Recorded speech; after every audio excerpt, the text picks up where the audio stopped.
Not So Boring French vous a fait un petit itinéraire de Caen à Saint-Malo sur les traces des soldats américains en 6 jours. Alors, suivez le guide. Pour le premier jour, on vous propose de visiter Caen. Caen, c'est une ville qui a joué un rôle très important pendant la bataille de Normandie et qui a été détruite à peu près à 70% en 1944. On vous propose de vous promener dans le centre-ville, dans les petites rues, flâner dans les magasins. On peut aussi y voir le château de Caen et visiter l'abbaye des Hommes, qu'on vous recommande. Pour le deuxième jour, on vous propose de vous concentrer sur le débarquement. On peut alors visiter le mémorial de Caen. C'est un musée qui est très moderne et qui permet de bien comprendre la guerre. On peut aller à Omaha Beach, voir les restes du débarquement et possiblement louer des vélos. Et enfin, on peut visiter le cimetière américain de Colville-sur-Mer.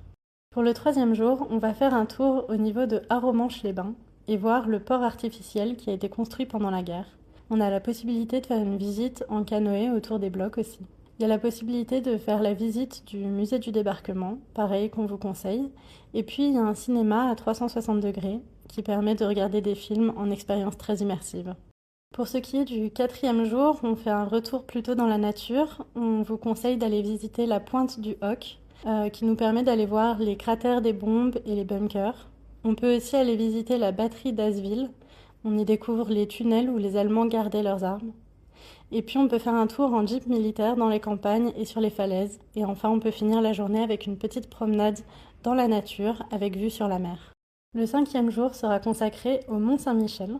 On vous conseille vraiment la visite du Mont Saint-Michel. C'est une abbaye médiévale qui a été érigée sur un îlot rocheux.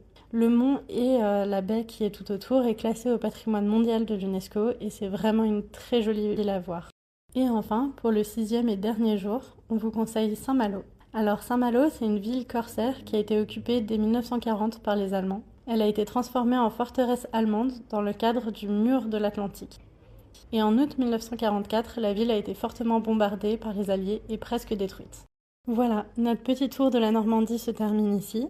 On espère que ça vous a plu et n'hésitez pas à nous faire des retours dans les commentaires ou par email. Merci beaucoup!